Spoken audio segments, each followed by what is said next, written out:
Awesome. Here we go. Another episode of Stand Tall. It is April 19th, and we are in The Art of War. The Army on the March. Verse 41. He who exercises no forethought but makes light of his opponents is sure to be captured by them. 42. If soldiers are punished before they have grown attached to you, they will not prove submissive, and unless submissive, they will be practically useless. If when the soldiers have become attached to you, punishments are not enforced, they will still be useless. That's kind of interesting because what is punishment? And I think that's kind of where society decides kind of more or less what is punishment. But at the same time, are they going to still be useless?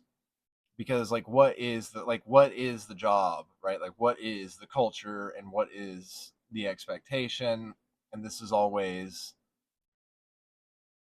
the question of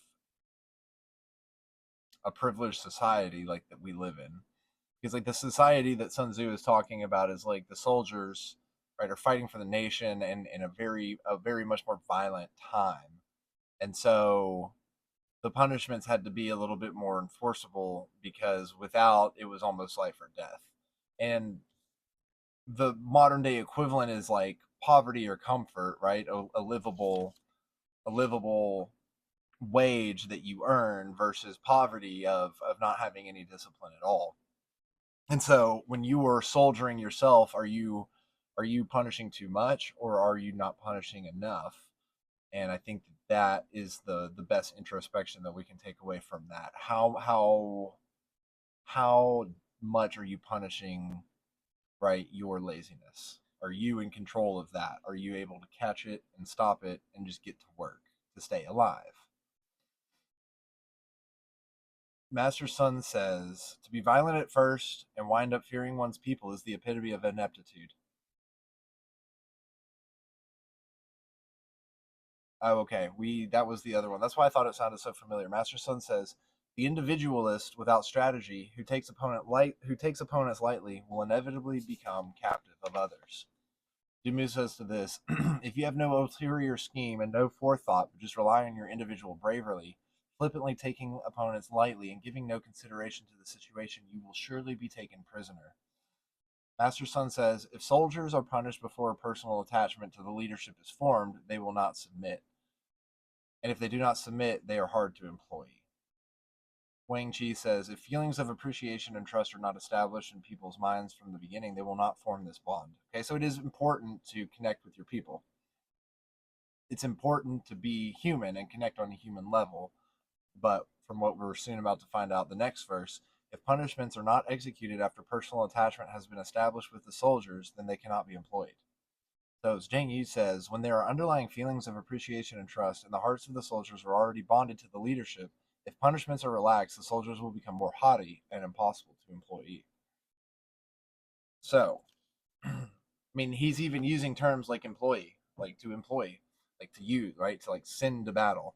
And capitalism, in a lot of ways, is a battle every single day on the front lines of you, the business versus the consumer.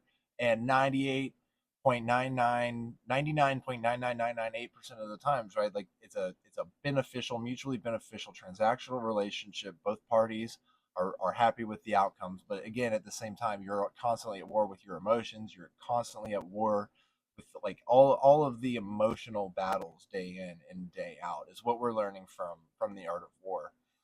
And we are trying to mitigate those as best as possible. So then we turn to the Daily Stoic by Ryan Holiday and Stephen Hanselman, and then we bring them together. All of it by fate, right?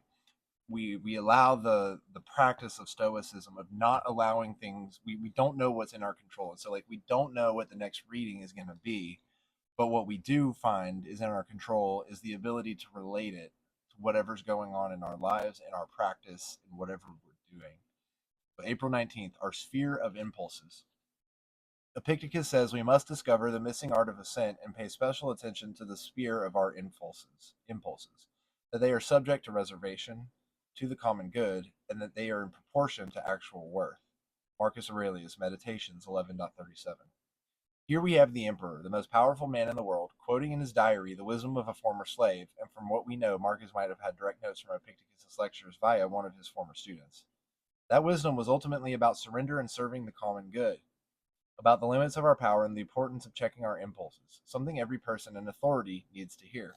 I think this is something in 2024 culturally that influencers need to really listen to, is that the serving the common good is the highest form, right, of service, because you're serving the world, you're making the world a better place. This is why things like the black pill and nihilism and saying things like it at the end of the day it doesn't matter, like it does matter. And if you are saying that you are doing this for other people and you're serving, you're not a nihilist, like it does matter to you in some form or fashion, so you can't say that you can't. So I think, you know, the importance of checking our impulses, the limits of our power.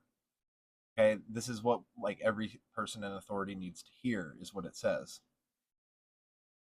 So, okay, power and powerlessness seem to rarely enter the same orbit, but when they do, it can change the world. Think about Lincoln meeting with, corresponding with, and learning from Frederick Douglass, another former slave of considerable wisdom and insight.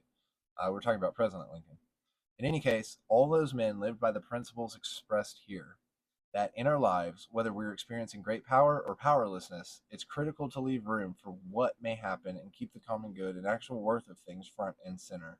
And above all, be willing to learn from anyone and everyone, regardless of their station in life. I think that, okay, so on a personal note, learning from anyone, regardless of their station in life, and I might have told this story on this before, but those those months that I lived in Spain, you know, the botellons was like street fiesta, street party, part of the culture, and many other immigrants fleeing war-torn countries in the Middle East would be there, and they would be selling cervezas, beer, for €1 for a 12-ounce can, and they would, you know, have their own little small businesses going where they would.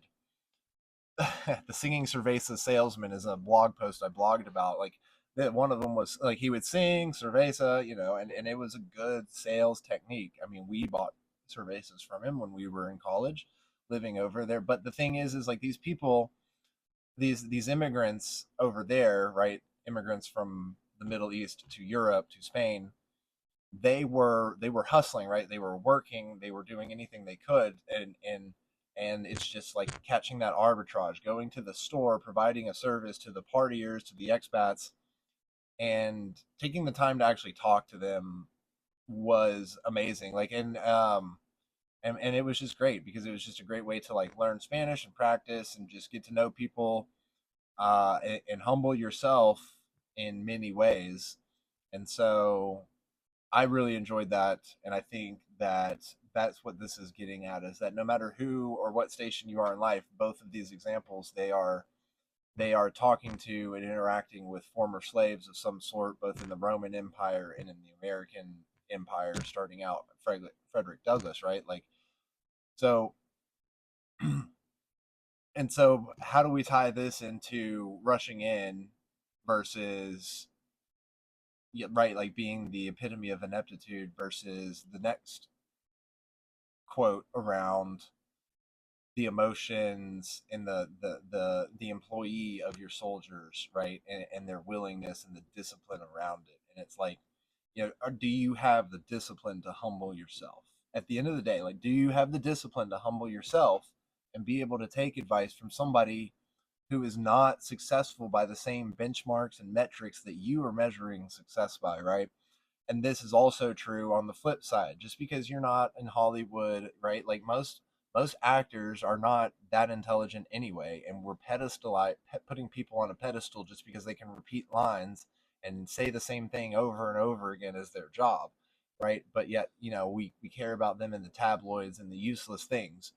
Whereas like, how disciplined are we being and moving things together for the common good? Are we serving everybody? Are we serving each other the way that the leadership and the army and the infantry, right, served each other? Like, is there that bond? And that is what is going to move everything.